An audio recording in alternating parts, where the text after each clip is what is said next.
እችላለሁ ካልክ ትችላለህ። አትችልም እንዴ? እችላለሁ በይ የኔ እህት አይዞሽ የሚሉ ሰዎች አሉ። ወንድሜ አትችልም። እችላለሁ ካልንም ኃይልን በሚሰጠኝ በክርስቶስ ሁሉን እችላለሁ። እንዲህ ሰርተናል አይባልም። ፈሪሳውያን የሰሩትን በጎ ሥራ ማውራት ይወዳሉ። ሲጸልዩ እንኳን ጌታ ፊት ቀርበው ጌታ ሆይ በሳምንት 2 ጾማለሁ፣ ትእዛዝህን ጠብቃለሁ፣ እንደዚህ ቀራጭ ስላላደረከኝ ምን እልሃለሁ? እንደዚህ ከማለት ይሰውረን። ይሄ የፈሪሳይ ጸባይ ነው ማለት። የሰራኸው በጎ ሥራ ጎልቶ ከታየህ የዮሐንስ ተማሪ ብትሆንም ምድብ ግን ከፈሪሳውያን ጋር። የሌላውን ድክመት የሌላውን ውድቀት እያየ የራስን በጎ ሥራ የምታወራ ከሆነ ምድብ ከፈሪሳውያን ጋር ነው። የዮሐንስ ተማሪ ሆኖ የፈሪሳውያን ምድብ ከመሆን እግዚአብሔር በቸርነቱ ይጠብቀን። ምንድነው የሚያስመድበን? ግብዝነት ነው ማለት። ጸጋ አለን ብሎ ለአገልግሎት አይወጣም። መጀመሪያ መጾም አለበት። ጸጋ ስላለህ ማገልገል አትችልም። አንደበት ስላለ መስበክ፣ አንደበት ስላለ መዘመር፣ ዕውቀት ስላለ ማገልገል አትችልም። መጀመሪያ የማን እርዳታ ያስፈልጋል? የእግዚአብሔር። ወንጌል የሌለበት አገልግሎት በሂደት እየደከመ ይመጣና ስራ ይሆናል።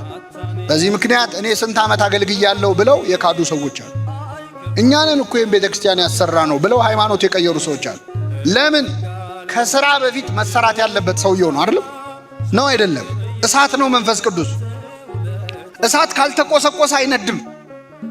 ተዳፍኖ ከቀረ ምናልባትም ሊጠፋ ይችላል።